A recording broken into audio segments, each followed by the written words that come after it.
महानगरपालिकेमध्ये Republican पक्षाला एक 10-12 तरी जागा मिळाव्या.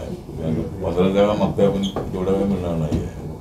15 किती मिळाले पाहिजेत ना. तुम्ही म्हणलं ठीक आहे, 10-12 जागा ज्या आहेत त्या चर्चेसाठी देऊ आणि त्याच्यामधल्या किती जागा मिळतील ते पाहूया. त्यामध्ये अण्णा सुद्धा आम्हाला सहकार्य करतील. त्यामुळं आम्हाला तशी लोकसभेमध्ये एकही जागा मिळाली नाही, विधानसभेमध्ये एकही जागा मिळाली नाही आणि आता महानगरपालिका आणि जिल्हा परिषद पंचायत समितीमध्ये तर आम्हाला जागा मिळाल्या पाहिजे.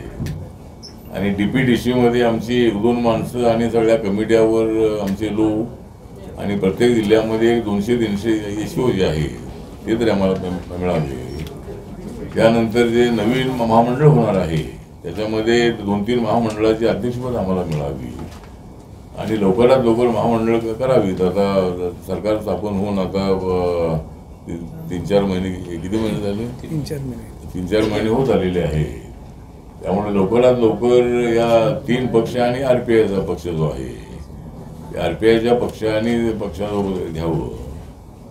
आणि मला असं वाटतं की आमचे राज ठाकरे आमचे चांगले मित्रच आहेत. ते महाराष्ट्रातले अत्यंत नामवंत असे नेते आहेत. त्याला महायुतीमध्ये घ्यावं अशी काहीतरी चर्चा, अजून काही तशी चर्चा नाही.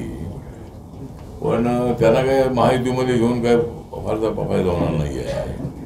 त्यामुळं त्यांना महायुतीमध्ये घेऊ नये असं आपलं मत आहे. आणि RPI असताना त्यांची काही आवश्यकता नाही आहे. आणि आम्हाला आत्ताच काही मिळत नाही, पुन्हा ते आल्यानंतर अजिबात काही मिळत नाही. त्यामुळं म्हणजे त्या येणं विषय नाही, पण त्यांचा काय फारसा फायदा आपल्याला होणार नाही आहे. लोकसभेमध्ये काय आम्हाला फारसा फायदा झाला नाही आणि विधानसभेमध्ये तर ते आमच्यासोबत नव्हते. त्यामुळं पुन्हा त्यांना घेण्याचा विचार आणि पुन्हा मला असं वाटतं की राज ठाकरे यांच्या घरी मुख्यमंत्र्यांनी जायला काही हरकत नाही आहे. पण पुन्हा तिकडं जाणं काही योग्य नाही आहे. मला असं वाटतं की राज ठाकरे यांनी त्यांना भेटण्यासाठी आलं पाहिजे. मुख्यमंत्र्यांनी काही त्या ठिकाणी जायला पाहिजे असं नाही आहे. त्यामुळं पण ठीक आहे, त्यांची दोस्ती असल्यामुळं ते तिथे गेले असतील. परंतु आपली महायुती अत्यंत समर्थ आणि मजबूत आहे.